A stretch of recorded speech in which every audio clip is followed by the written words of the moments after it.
Hello friends, welcome to our channel. இன்றைக்கி நம்ம சேனலில் என்ன வீடியோ பார்க்க போகிறோம் பார்த்தீங்கன்னா, டிவிஎஸ் விகோ வண்டியில் நம்ம வண்டியோட டிரைவ் பெல்ட் வந்து கட் ஆகிட்டு, அந்த டிரைவ் பெல்ட்டு நம்ம நியூ வாங்கியிருக்கோம். இதோட ப்ரைஸ் பார்த்தீங்கன்னா 250 ருபீஸ் வரும். இது லோக்கல் பிராண்ட் தான். ஓயினா உங்களுக்கு 450 ருபீஸ் வரும். இந்த டிரைவ் பெல்ட்டை வந்து நம்ம எப்படி சேஞ்ச் பண்ணுறது அப்படின்னு சொல்லி ஸ்டெப் பை ஸ்டெப்பாக நீங்கள் பார்க்கும்போது தெரிஞ்சுக்கலாம். இப்போ தான் நம்ம சேனலுக்கு ஃபஸ்ட் டைம் வரீங்கன்னா மறக்காம நம்ம சேனல் சப்ஸ்கிரைப் பண்ணிக்கோங்க. பக்கத்தில் உள்ள பெல் ஐக்கனை கிளிக் பண்ணிக்கோங்க. இந்த டிரைவ் பெல்ட் பார்த்திங்கன்னா எல்லா வண்டியிலையுமே மேக்ஸிமம் ஒரு 35,000 கிலோமீட்டர் ஒன்ஸ் நம்ம சேஞ்ச் பண்ணுறதா இருக்கும். இந்த பெல்ட்டு போகிற மாதிரி கண்டிஷன்லேயே நம்மளுக்கே தெரிஞ்சிடும். வண்டி ஜெர்க்காகி ஓட ஆரம்பிக்கும், பிக்கப் சரியாக இருக்காது. அந்த மாதிரி கம்ப்ளைண்ட் இருந்தால் பெல்ட்டு கம்ப்ளைண்ட்டாக இருக்கும் அப்படின்னு சொல்லி அர்த்தம். இப்போ நம்ம வண்டியோட சைடு கேஸை கிக்கர் கேஸை கலத்த போகிறோம். கிக்கர் கேஸில் வரக்கூடிய சைடு போல்டு எல்லாத்தையுமே ரிமூவ் பண்ணால் தான் நம்ம பெல்ட் என்ன கண்டிஷனில் இருக்குன்னு சொல்லி பார்க்க முடியும். கிக்கர் கேஸை சைடில் உள்ள போல்டு எல்லாத்தையும் நம்ம ரிமூவ் பண்ணலாம். இப்போ விகோவில் பார்த்திங்கன்னா மொத்தம் 7 போல்ட் இருக்கும். இந்த கிக்கர் கேஸை ஒட்டி 8 mm போல்ட்டு போட்டிருப்பாங்க. இப்போ ரொம்ப டைட்டாக இருந்துச்சுன்னா சுற்றியில் வச்சு லைட்டாக தட்டிட்டு அதுக்கப்புறம் கலத்தணும். டீ ஸ்பேனரை வச்சு கலத்தினோன்னா ஸ்டிப் ஆகாமல் கலத்தலாம்.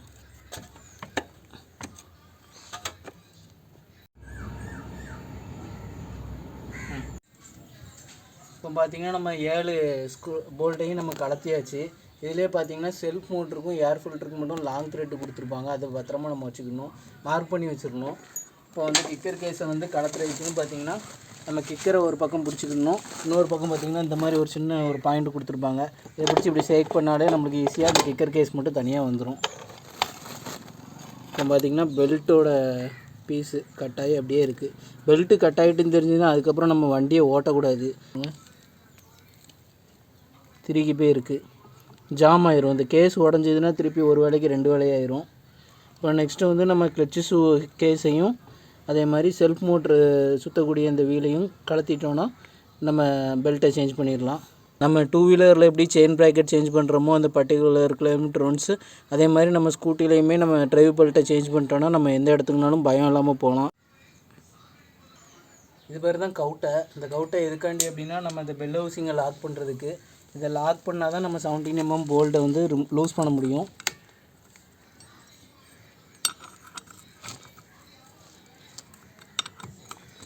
இதை வந்து ஆப்போசிட் டைரெக்ஷனில் நம்ம ரொட்டேட் பண்ணணும். லூஸ் பண்ணியாச்சு. இதில் ஒரு வாஷர்லாம் வரும். அந்த வாஷர்லாம் பத்திரமா வச்சுக்கணும்.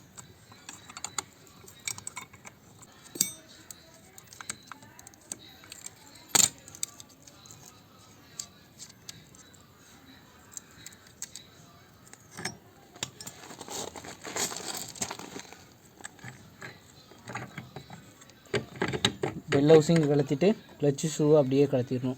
இதுதான் கிளச்சு ஷூ. இந்த ஷூ வந்து கம்ப்ளீட்டாக தேஞ்சிருந்தாலும் பார்த்திங்கன்னா வண்டி வந்து ஜெர்க்காகி ஓடும். இதுக்குள்ளே ஒரு ஸ்ப்ரிங்கு உண்டு. இந்த ஸ்ப்ரிங்கு போயிருந்தாலும் வண்டி உங்களுக்கு மூமெண்ட்டில் பிரச்சனையாக இருக்கும். ஒரு வாட்டி எல்லாத்தையும் கலத்திட்டாலே நம்ம க்ளீன் பண்ணி போடுறது ரொம்பவே நல்லது. இதில் எதுவும் சைடில் ஃபுல்லாக உங்களுக்கு எதுவும் டேமேஜ் இருக்கா அப்படின்னு சொல்லி செக் பண்ணிடணும் பெல் ஹவுசிங்கில். இந்த பெல் ஹவுசிங்லாம் போயிட்டுனாலே உங்களுக்கு அதுவே 800 900 கிட்ட வந்துடும். இப்போ வந்து நம்ம வேரியேட்டர் யூனிட்டில் உள்ள டீத்தை வந்து இதையும் கலத்தினா தான் நம்மளோட பெல்ட் வந்து சேஞ்ச் பண்ண முடியும். இதை கலத்துறதுக்கு பார்த்திங்கன்னா ஸ்பெஷல் டூல் நம்மகிட்ட இல்லை. அதனால் வந்து நம்ம என்ன பண்ணியிருக்கோன்னா ப்ளம்பிங் டூலை வந்து நம்ம இந்த 2 பல்லுலையுமே வச்சு லாக் பண்ணிவிட்டு 30ஆம் நம்பர் ரிங்ஸை வச்சு நம்ம லூஸ் பண்ண போகிறோம்.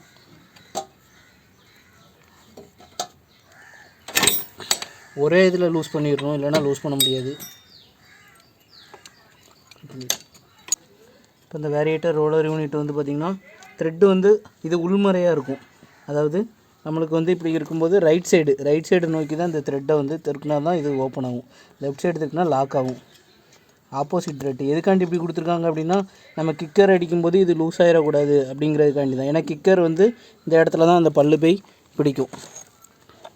இந்த கிக்கர் கேஸில் உள்ள இந்த டீத் வந்து கரெக்டாக நம்ம கிக்கர் அடிக்கும்போது பார்த்திங்கன்னா இப்படி சுற்றிட்டு வந்து இந்த பல்லில் தான் பிடிக்கும்.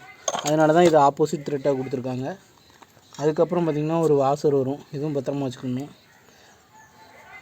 அதுக்கப்புறம் அந்த வேரியேட்டர் யூனிட்டை செட்டாக தான் எடுக்கணும்.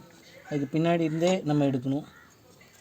இந்த இதிலலாம் எதுவும் டேமேஜ் இருக்கான்னு சொல்லியும் பார்த்துடணும். பெல்ட் இருக்கிற கண்டிஷனை பார்த்துக்கோங்க. பட்டை இருக்குது எல்லாம் போயிட்டு லாக் ஆகாத வேறு சந்தோஷம். இதான் அந்த வேரியேட்டர் ரோலர் யூனிட்டு. இதான் அந்த ரோலர் பால் இதில் உள்ளே இருக்குது. இந்த ரோலர் யூனிட் பால் இந்த ரோலர் யூனிட் பால் தான் நம்ம வண்டி வந்து ஆர்பிஎம் ஏறணும்போது இது இந்த மாதிரி இந்த சைடு மேலே ஏறிடும். அந்த மேலே ஏறினோடனே பெல்ட்டு டென்ஷன் ஆகி ஆட்டோமேட்டிக்காக நம்மளுக்கு பேக் வீல் மூவ் ஆகுது. இதுதான் நம்மளுக்கு முக்கியமான ஃபங்க்ஷன் பண்ணுது இந்த ஸ்கூட்டி வந்து ஆட்டோமேட்டிக்காக ட்ரைவ் ஆகுறதுக்கு. இந்த ரோலர் யூனிட் பாலையும் நம்ம ஒரு வாட்டி செக் பண்ணிக்கணும். இப்போ அவ்வளோதான். இப்போ வந்து இந்த நம்ம கிக்கர் கேஸில் உள்ள டஸ்ட்டு எல்லாத்தையுமே நம்ம ரிமூவ் பண்ணணும். இவ்வளோ டஸ்ட்டோடு வச்சு நம்ம மாட்டக்கூடாது. நம்ம பெட்ரோல் எதுவும் இருந்துச்சுன்னா நல்லா ஸ்ப்ரே பண்ணி விட்டுட்டு ஏர் கண்ணை வச்சு ஏர் பிடிச்சிட்டா போதும், கிளியர் ஆயிரும்.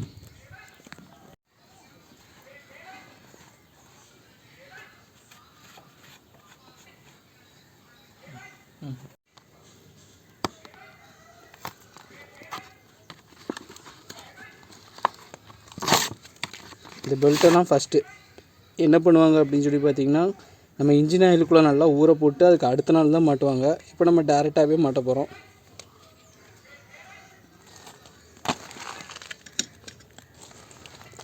ஃபஸ்ட்டு வந்து நம்மளுடைய ரோலர் யூனிட்டை மாட்டிக்கலாம்.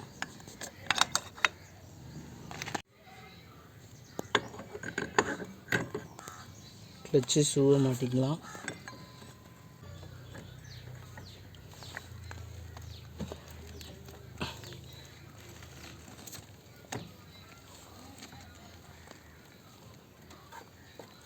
ரன்னிங்கில் ஆட்டோமேட்டிக்காக பெல்ட்டை வந்து டென்ஷன் விட்டுரும். அவ்வளோதான். இந்த வாசரில் இந்த பெல்ட் உட்கார்ற மாதிரி போடணும். பெல்ட் வந்து இந்த மாதிரி இப்படி கையை வச்சு அமுக்கி பார்க்கும்போது இந்த அளவு தான் ப்ளே இருக்கணும். ரொம்ப ப்ளே இருந்துச்சுன்னா என்ன ஆகும்னா மைலேஜ் கிடைக்காது, விட்டு விட்டு இழுக்கும். இது நம்ம வேரியேட்டரோட டீத்தை போட்டுடலாம். அடுத்து வாசர், அடுத்து த்ரெட்டு, ஆப்போசிட் த்ரெட் இது.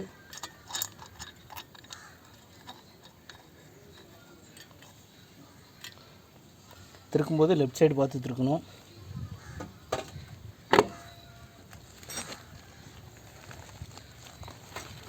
அடுத்து வந்து நம்ம பெல் ஹவுசிங்கை நல்லா தொடச்சிட்டு பெல் ஹவுசிங்கை மாட்டிடலாம்.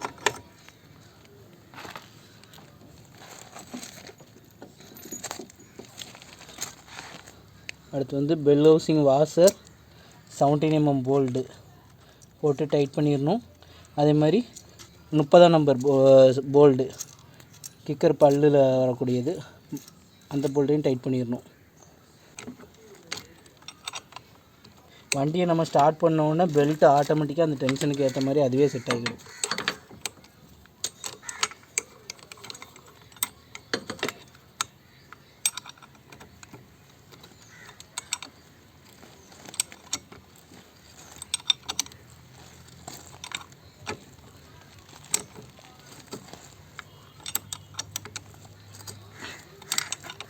இதில் எதுவும் டவுட் இருந்துச்சுன்னா கீழே கமெண்ட் பண்ணுங்கள், இல்லைனா என் நம்பர் கீழே கொடுக்கேன், கால் பண்ணுங்கள். எப்போனாலும் எனக்கு தெரிஞ்ச ஹெல்ப்பை நான் சொல்கிறேன்.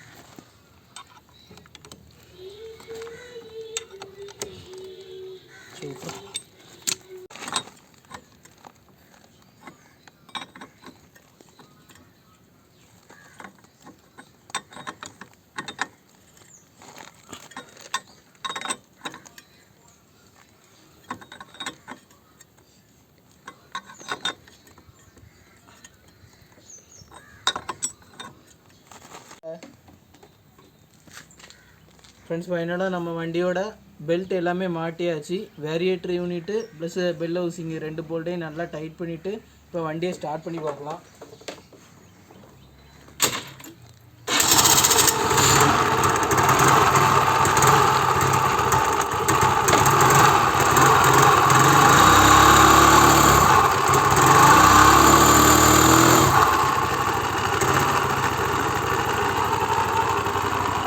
ஓகே ஃப்ரெண்ட்ஸ், இந்த மாதிரி தொடர்ந்து ஆட்டோமொபைல் ரிலேட்டடான வீடியோ நம்ம சேனலில் வந்துட்டு இருக்கோம். மறக்காமல் நம்ம சேனலை சப்ஸ்கிரைப் பண்ணிக்கோங்க, உங்கள் ஃப்ரெண்ட்ஸுக்கும் ஷேர் பண்ணுங்கள். தேங்க்யூ.